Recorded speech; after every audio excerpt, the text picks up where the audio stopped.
Hello everyone, it's Nikki and welcome to my Flosstube update for October.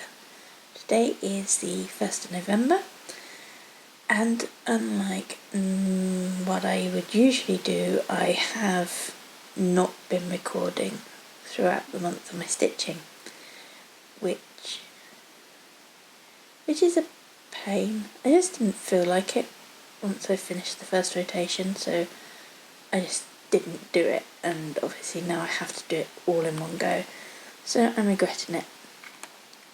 It will still be a bit stop-starty because I've got to get things out so you can see them, and that's a wrangle in itself, so maybe next month I'll be better. So this is October, Dark October stitching, Trick or Treat from Randall Spangler. The artwork by Randall Spangler and the chart was from Heaven and Earth Designs.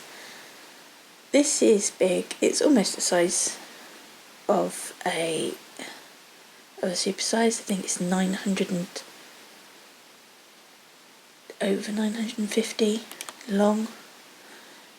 So it's one of the biggest ones they did before they started doing supersize.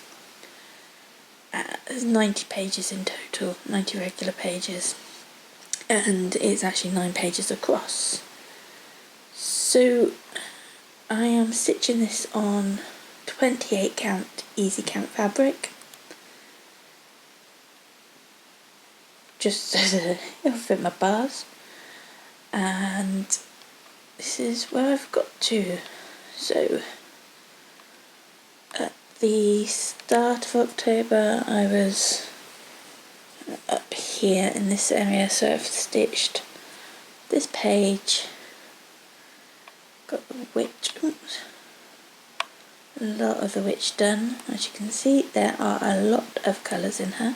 There are 2 stitches of black, everything else is greys, dark greys, and those browny colours.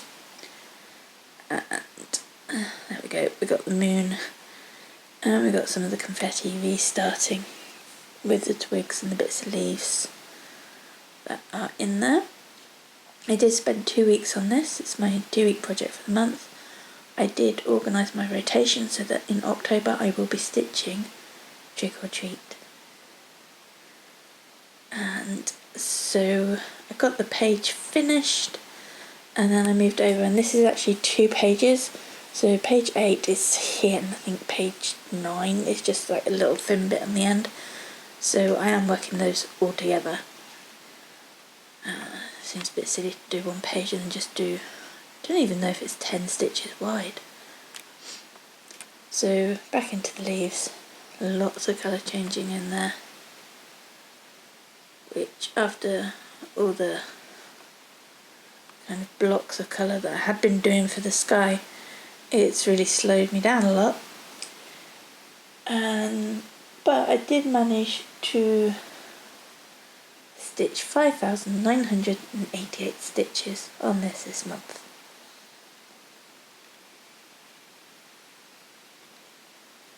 And there we are, that is Trick or Treat, and the next time it will be out is in December.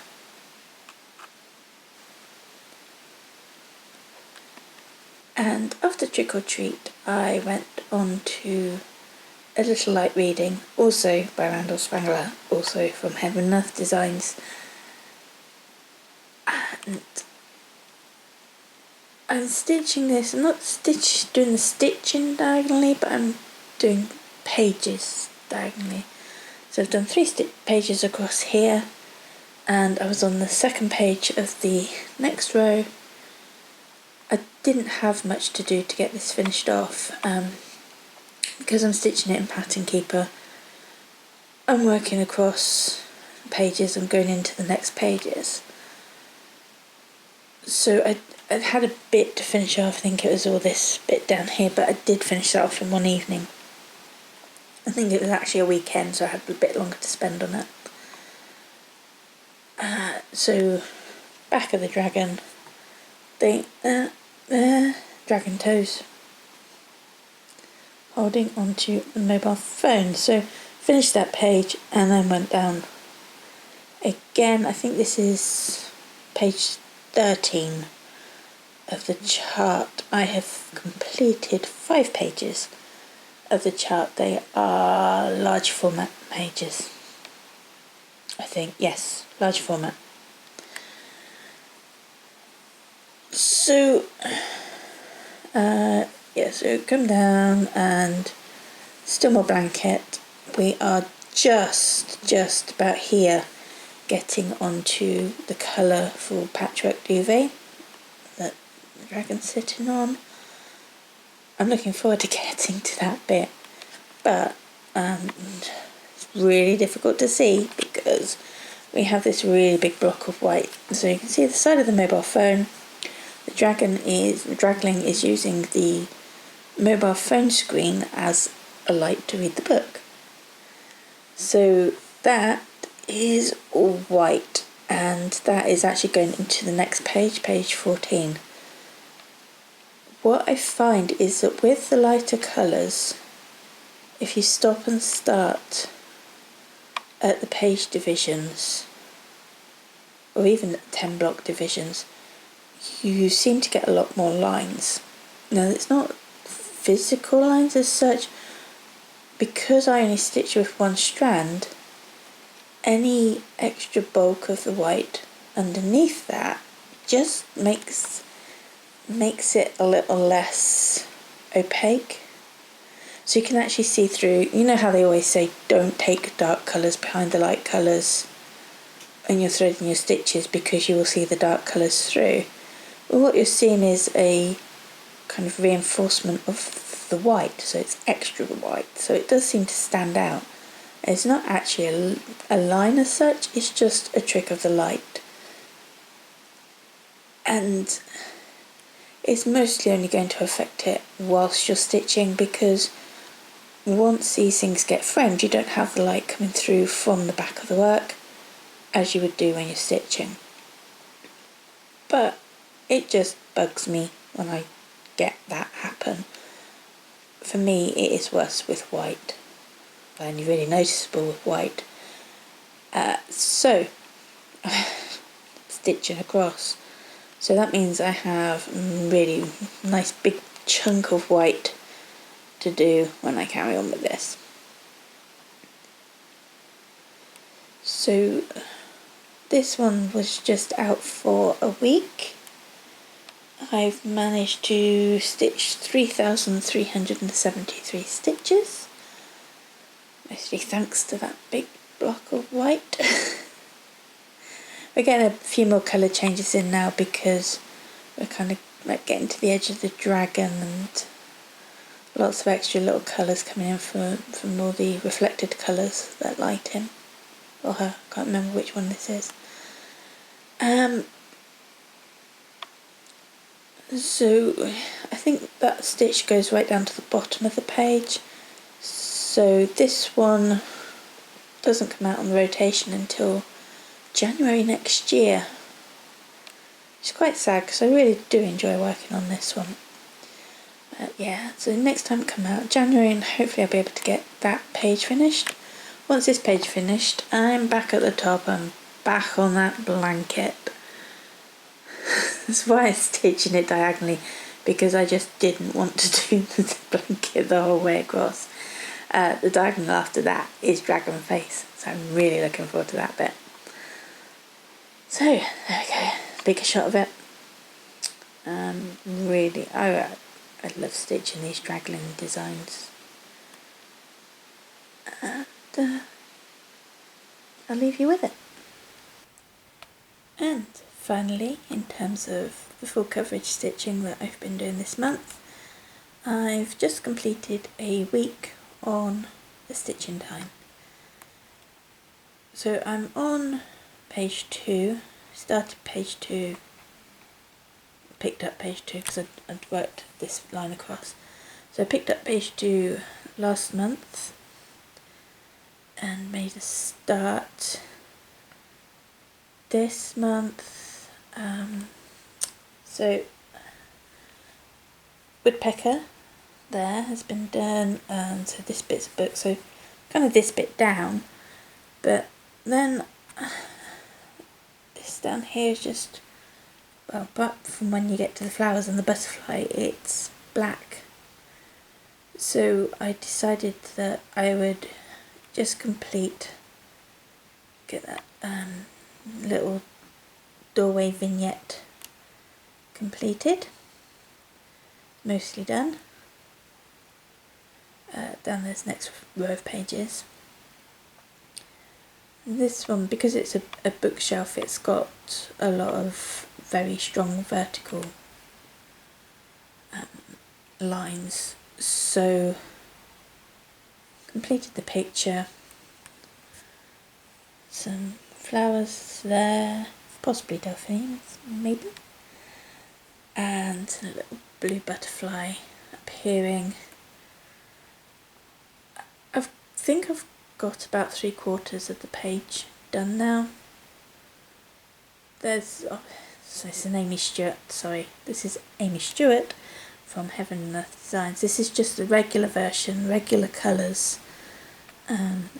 Not going crazy with this. So yeah, the page is about 3/4 complete now. Obviously I've got the other pages where I work in, and they're not quite to the halfway point, all the other pages. I was going to work, I think it was about 4 row blocks down at a time. Then I just decided I wanted to get over to page 1, so I stitched that very top edge of the bookcase. And then I kind of come back doing pages, so then I've got page 2 to finish. So this comes out every month, it's the last week of the month. So next month I will be working on finishing page 2, hopefully. This bit here, this is into page 3. So yeah, so you can see there's just a little corner to do really. I can't remember if there's any fiddly bits at the bottom of these 2 books, but otherwise it's just the book spines that I'll be working downwards. So on this one I managed to do 2,644 stitches. That was more than I got done last month. Next month should be more, because we found out yesterday that we're going to go into another national lockdown. So that will be until the 2nd of December that's meant to finish. So I have the week off at the end of November, a week off work. I'm still working from home. I'm going to be working from home for the rest of the year, and possibly into next year. I'm hoping to make it a bit more of a permanent arrangement. I really enjoy working from home. So, but it does mean that when I have a week off, there isn't any extra bits we can do. We can't go anywhere. So it will be during the week that I'll be doing a stitching time. So should be able to easily get that page done. I'm looking forward to it. So that's my full coverage. I've got a couple of other bits to show you. Right, so I'm not sure how this is going to work. Right, at the beginning of October, it was I should have been doing the strawberry sampler in the mornings. I'm on the iLook alphabet, and that takes forever, and I was getting bored of it. So I decided for Dark October stitching I would start a project that I've been meaning to start for quite a while, and that is Scary One. It's from Plum Street Designs, and I picked this one up as the kit. So you got the thread and the chenille that goes around the edge. I can't remember what fabric I've used. It's a 36 count, and I've stitched it with one strand of fabric over the 2 strands of one strand of thread over 2 strands of the fabric, so I should normally work linen. And I actually got this finished on October the 30th. I finished it on the Friday, and because I was doing other stuff on the sewing machine, I had the sewing machine out, so I thought I would get it finished. So that's the backing that I've used. I have an absolutely awful polyester fibre fill, which is just so bouncy. I don't like bouncy fibre fill. It's really difficult to get it very firm, so it's a bit squishy, but I don't care, I like it. And then I attached the chenille. So there you go, it's all completed and ready in time for Halloween. So that's kind of a successful Dark October stitching. So the other thing I have been working on, let's get rid of that, at the weekends is this, and that is Mary Clayton, and it's by, there we go, Hands Across the Sea Samplers, Mary Clayton. It's a small sampler. So I'm stitching this, and here we are. I've been stitching this morning. Dropping everything. There we go. Right, so I've been stitching this on 37 count legacy linen by Access Commodities, which I really enjoy stitching on. And the colour is Russian Tea Cakes. Let's try and get some of the shadow. So this morning I have finished off the building, and I want to say it's a house, but it's got a cross on the top. So it looks a bit big to be a chapel though. So yay, finished that. So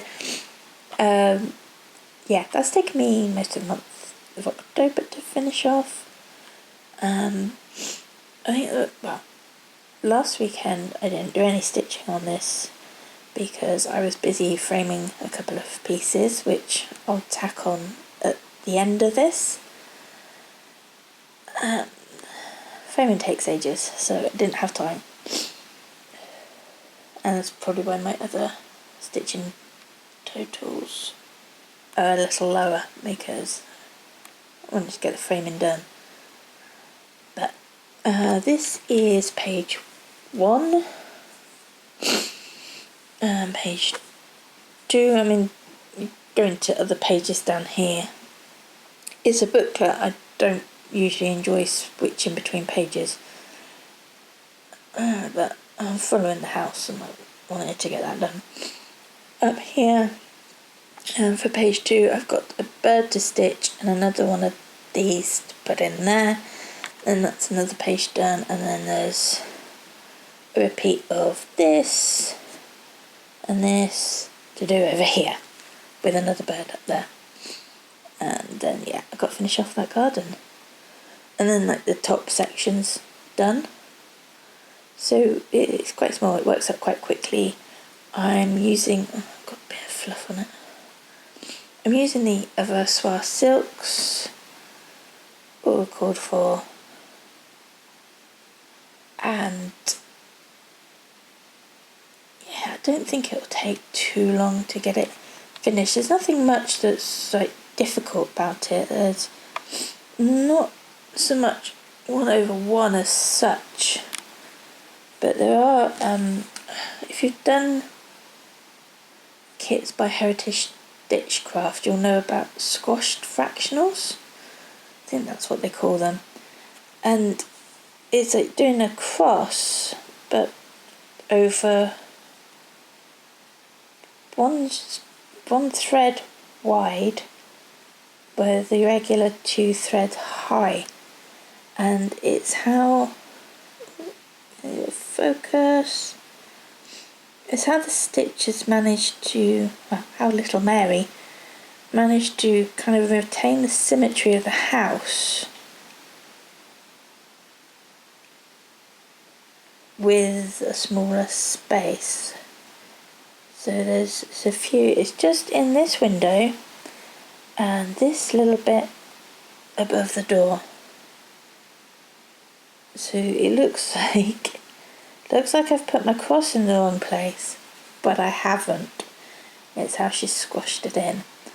And the next time I do some of that will be when I put the wording in, because as she was writing her age, I can't remember how old she was, and she was writing her age, when she got to the word years, she started running out of space again, so she's kind of made some of her letters narrower by doing that, but kept the same height, so 1 across and 2 up.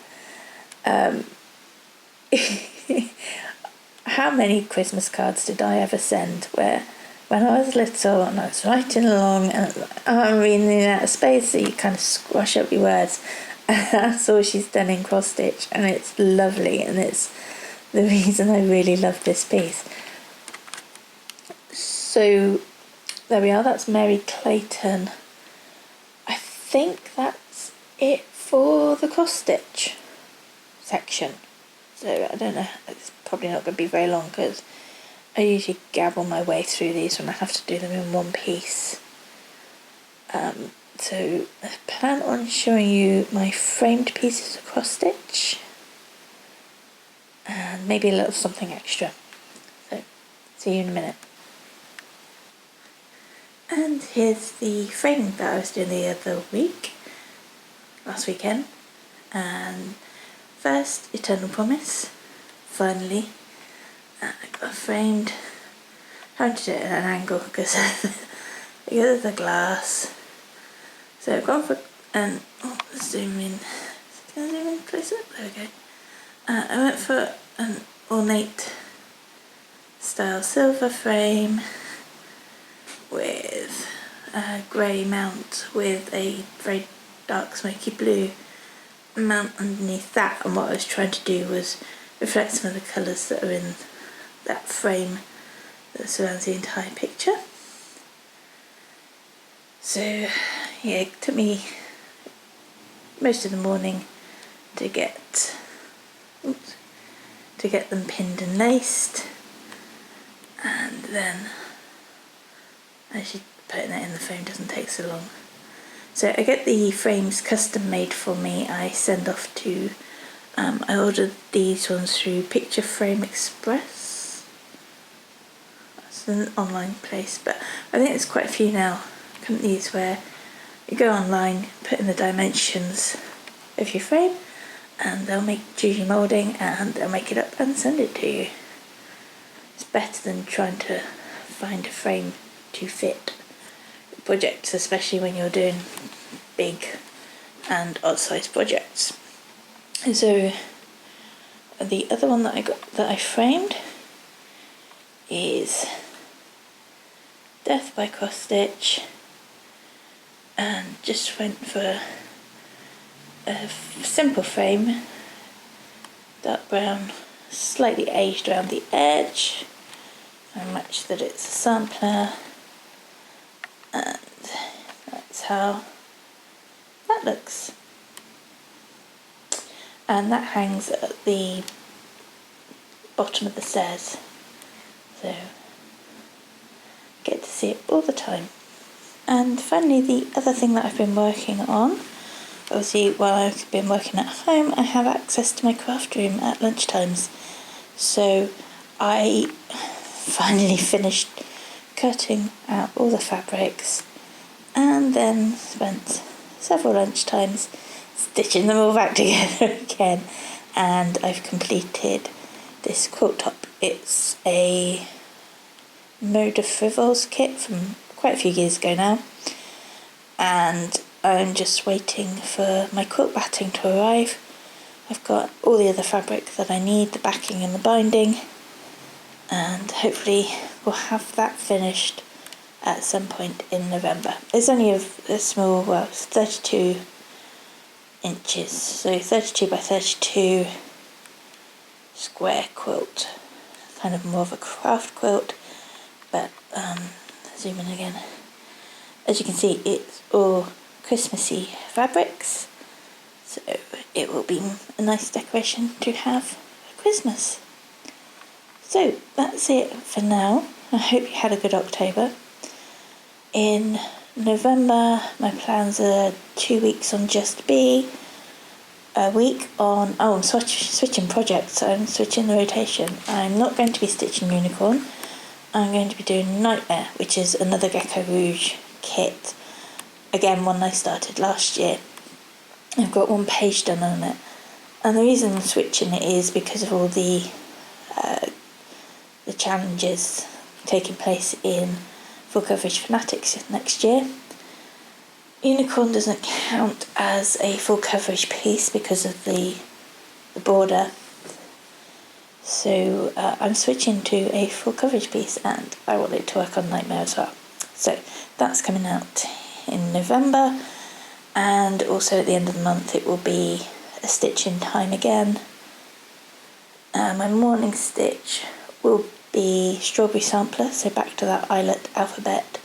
I'm going to be prepping the fabric for some more smalls for morning stitching, and yeah, lunchtimes hopefully I'll be able to get on with this, and also carrying on with Mary Clayton at the weekends.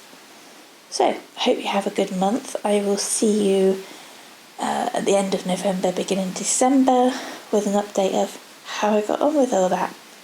So, thanks for liking and subscribing and just watching. And I'll see you then. Bye bye.